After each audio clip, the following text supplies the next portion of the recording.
Mayotte qui fait face à une épidémie de choléra, épidémie qui a fait une première victime, une fillette de 3 ans. Nous sommes en ligne avec Estelle Youssoufa, députée de Mayotte. Bonjour. Bonjour à tous sur RMC. Le ministre de la Santé, Frédéric Valletoux, est arrivé hier sur place. Vous avez visité à ses côtés le centre hospitalier de Mayotte. Le ministre a annoncé plusieurs mesures, une campagne de vaccination, l'arrivée de 29 membres de la réserve sanitaire. Il dit que la situation est sous contrôle, qu'il n'y a pas d'explosion, la poussée de choléra est contenue. Estelle Youssoufa, est-ce que la réponse du gouvernement, est-ce que la réponse de l'État est à la hauteur ? Pour moi, la réponse du gouvernement est insuffisante. Je pense qu'il faut savoir que Mayotte est un désert sanitaire. Notre seul hôpital ne fonctionne que sur la réserve sanitaire depuis des années. Donc les renforts, il faut savoir si c'est du personnel soignant en plus ou simplement les rotations qui ont lieu chaque semaine à Mayotte.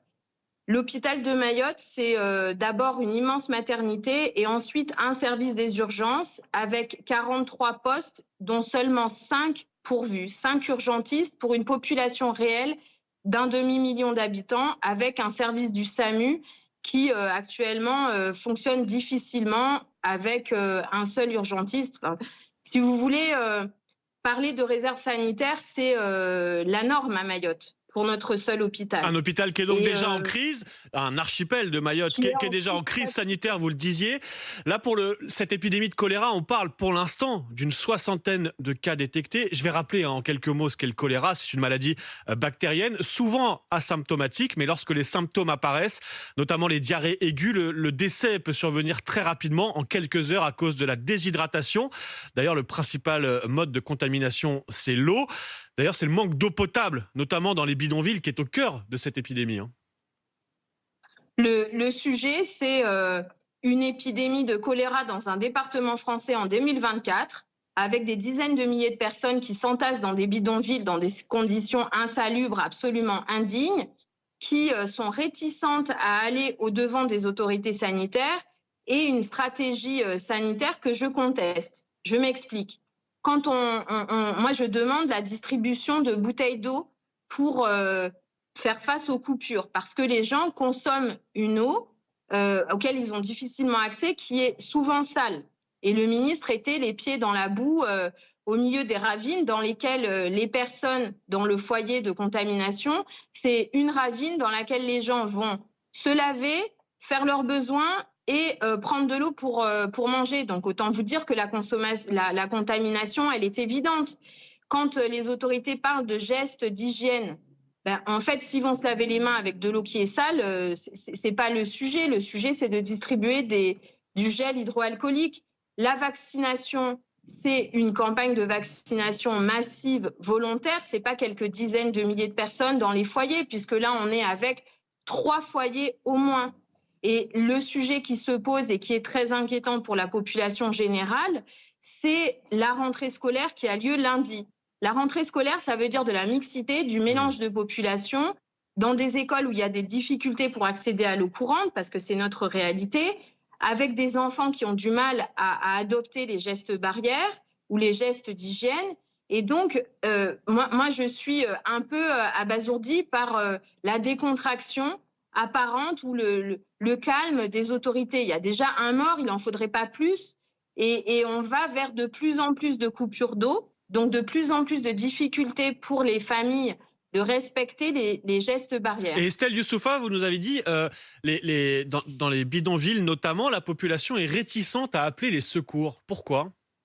Oui, c'est-à-dire que la population des bidonvilles, c'est une population comorienne, en grande majorité en situation irrégulière, qui ne va pas au-devant des autorités et qui va appeler à l'aide quand la situation est extrêmement grave. Les bidonvilles, on l'a déjà dit, ce sont des zones illégales, criminogènes, qui ont souvent un rapport à l'autorité qui est pour le moins compliqué.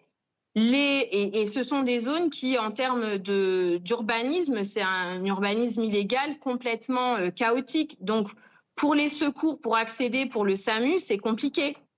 En fait, ces personnes ont souvent des difficultés pour mettre la main sur un téléphone, n'ont pas le réflexe d'appeler dès que ça ne va pas. Et dans ce contexte que je vous décris, on a du mal à comprendre la stratégie défendue par l'ARS, qui est de dire les personnes vont appeler et puis on ira vers elles. Oui, mais en fait, elles vont appeler très tard et aller vers elles va être compliqué. C'est pour ça que je demande une vaccination massive volontaire. Parce que quand il y avait déjà eu un cas de choléra, enfin le choléra à Mayotte en 2000, il y avait des centaines de milliers de personnes qui avaient été vaccinées. Et là, on est dans une situation qui s'est beaucoup détériorée. En 2000, il n'y avait pas de coupure d'eau, l'hôpital fonctionnait et il n'y avait pas une telle densité dans les bidonvilles. Donc nous, on est en train de regarder la situation avec effarement et la tranquillité des autorités nous alarme. Estelle Youssouffa, vous l'avez bien pointé, la population des bidonvilles vient en grande partie des Comores voisines. Est-ce que on sait qu'aux Comores, l'épidémie a démarré plus tôt, il y a des milliers de cas déjà. Est-ce que c'est possible, de contenir l'épidémie uniquement à Mayotte, de la traiter uniquement à Mayotte sans aider les Comores? Est-ce qu'il faudrait aussi aider les Comores à traiter cette épidémie de choléra? L'épidémie de choléra, l'alerte a été lancée pour l'Afrique de l'Est depuis septembre 2023. Elle est aux Comores en alerte OMS depuis février. Le foyer principal et le foyer de contamination, il est aux Comores. C'est comme ça que les cas sont arrivés à Mayotte. Illégalement, en bateau, les migrants malades sont arrivés. Certains envoyés carrément par les autorités sanitaires comoriennes pour se faire soigner dans notre hôpital. Et c'est un sujet qui est extrêmement important parce qu'on ne peut pas faire face à l'épidémie de choléra à Mayotte si on ne ferme pas notre frontière.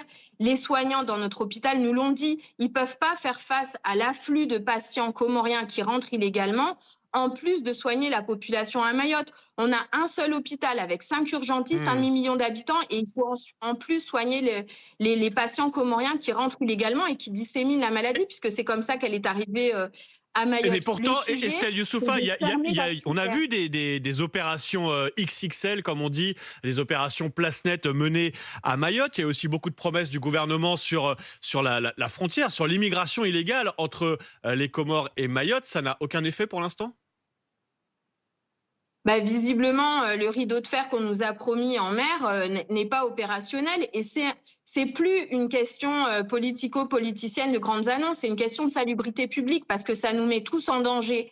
Et c'est un sujet qui est quand même grave parce que les débats des uns et des autres, les positions partisanes pendant la campagne des européennes, je voudrais vous ramener sur la réalité. C'est qu'à Mayotte, cette frontière ouverte, ça permet l'entrée et l'installation du choléra dans un département français qui est un désert sanitaire.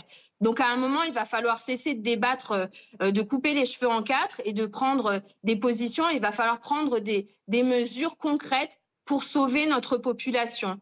Moi, je répète, on a besoin d'eau potable distribuée massivement, de potabilisation, de gel hydroalcoolique et d'une campagne de vaccination massive et volontaire. On l'a entendu, Estelle Youssouffa. Je rappelle que vous êtes députée de Mayotte, en ligne avec nous depuis Mayotte. Alors, je rappelle aussi que le gouvernement, par la voix de Frédéric Valletoux, le ministre de la Santé, parle d'une épidémie contenue, d'une situation sous contrôle. Vous l'accusez de prendre la situation à la légère. Merci Estelle Youssouffa d'avoir été en direct avec nous, députée de Mayotte. Et je vais rappeler qu'une fillette de 3 ans est donc morte en France du choléra. C'était mercredi. On parle pour l'instant d'une 60aine de cas à Mayotte et on suivra évidemment de très près la situation. Merci encore Estelle Youssouffa d'avoir été en ligne avec nous depuis Mayotte.